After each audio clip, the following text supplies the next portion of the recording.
اور کہنے لگے یہ لے، اور یہ تو تیرا مانگنے پر میں نے دیا ہے نا، میں واپس آتا ہوں تو آنا میں اپنی مرضی سے بھی تجھے دوں گا، تو نے اورنگزیب جیسے بندے کو دھوکہ دیا، آنا میں اس وقت بھی دوں گا۔ وہ دے کر بس بات ختم ہو گئی، حد ہو گئی، دے کر کہتے جب میں پلٹا نہ واپس، بہروپیے نے آواز دی بادشاہ ٹھہر جا، تو میں نے پلٹ کے دیکھا تو کہنے لگے یہ اپنا تاج لے جا، اٹھا اور لے جا۔ میں نے کہا 2 سال بیت گئے تجھے محنت کرتے، آج قابو آیا تو لے جاؤ۔ کہنے لگا لے جا، مسئلہ سمجھ میں آ گیا۔ میں نے کہا مجھے بھی تو سمجھانا۔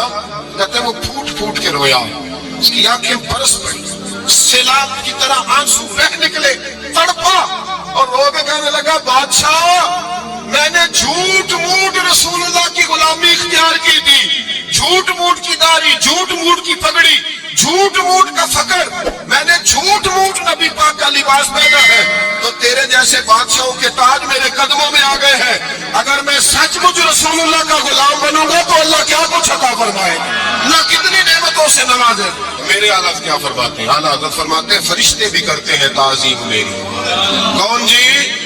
اللہ ایسا عقیدہ بھی کم ملے گا جو بریلی کے امام کا عقیدہ ہے، ایسا بھی کم، کہتے ہیں فرشتے بھی کرتے ہیں تعظیم میری۔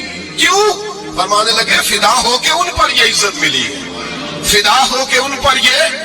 حضرت سلمان فارسی گورنر تھے، کھانا کھا رہے تھے، دسترخوان بچھا تھا، رسول پاک صلی اللہ علیہ وسلم کا فرمان ہے روٹی کا لقمہ دسترخوان پہ گرے اٹھا کے کھا لو، اللہ تمہاری بخشش فرما دے گا۔ دسترخوان صاف ہوتا ہے، روٹی، بڑے گورنر تھے آپ، بڑے بڑے سفیر بیٹھے تھے، وزیر بیٹھے تھے، روٹی کا لقمہ گر گیا۔ آج تو لوگ فیشن میں عزت ڈھونڈتے ہیں نا، وقار ڈھونڈتے ہیں کہ میں جدید دنیا کے ساتھ مل جاؤں، میں معاذ اللہ لڑکی لڑکے اکٹھے بٹھا کے منگنی کروں تو میں ماڈرن شمار ہو جاؤں گا، میں بڑے بڑے ڈھول بجاؤں تو ماڈرن بنوں گا، میں اگر مہندی پہ سارے تماشے کر ڈالوں تو میں ماڈرن ہوں۔ دیکھو عزت کس بات میں۔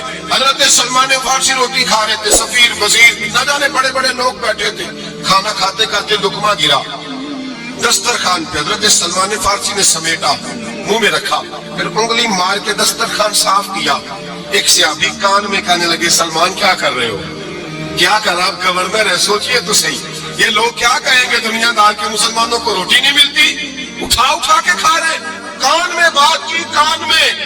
حضرت سلمان فارسی کان میں جواب دے سکتے تھے، کہہ سکتے تھے نہیں ایسے ہی کرنا ہے، انہوں نے کان میں بات کی، لیکن جناب سلمان فارسی اعلیٰ اعلان بولے، کہنے لگے ان 4 5 6 دنیا داروں کے لیے میں اپنے نبی کا طریقہ چھوڑ دوں، اپنے رسول کی سنت چھوڑ دوں؟ یہ 4 5 دنیا دار دنیا کی طرف دیکھ کے میں مصطفیٰ سے منہ موڑ لوں؟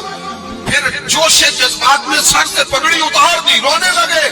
آپ فرمانے لگے میں مدینے کے بازاروں میں کھجوریں اتارتا تھا، نوکریاں کرتا تھا، یہ جو میرے سر پر عزت کے بال ہیں یہ محمد عربی کے اگائے ہوئے ہیں، رسول اللہ کے اگائے ہوئے ہیں۔ اور بھائیو حد ہو گئی۔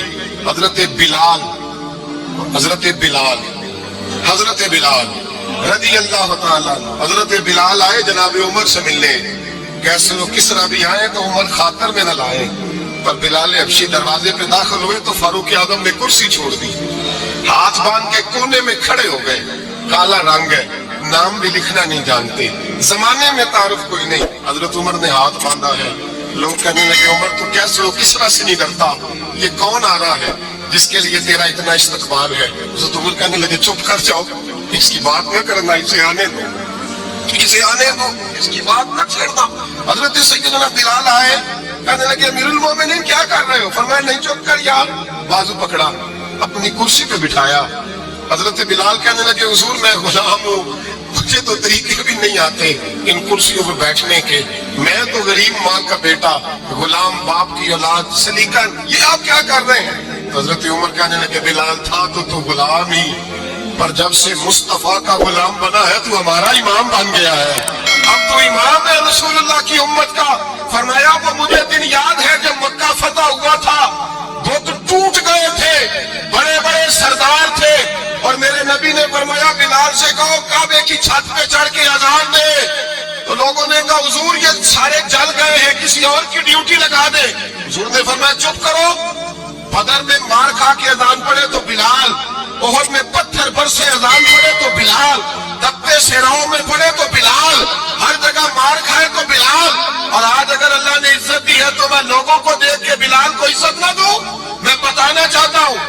رسول اللہ کی غلامی میں عزت ہے. فرمایا کوئی اوپر نہیں چڑھے گا. ابو بکر بھی نیچے, عمر بھی نیچے, عثمان و علی, طلحہ اور زبیر بھی نیچے.